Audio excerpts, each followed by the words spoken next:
নমস্কার বন্ধুরা, কেমন আছে সবাই? আজকে আমি দেখাচ্ছি সকালবেলা আমার বারবাডোস চেরি গাছটা। এখানে কলম করেছি, অল্প অল্প শিকড় বেরিয়েছে। আর আপনাদের কিছু জিনিস দেখাতে এসেছি।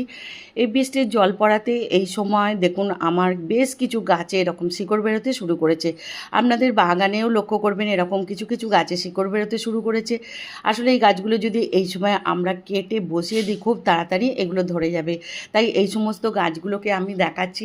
আর আমার কয়েকটা এখানে গাছ আছে, সেগুলো আমি নিয়ে এগুলো নতুন করে গাছ তৈরি করব। আর এখানেও এই গাছটারও শিকড় বেরোতে শুরু করেছে।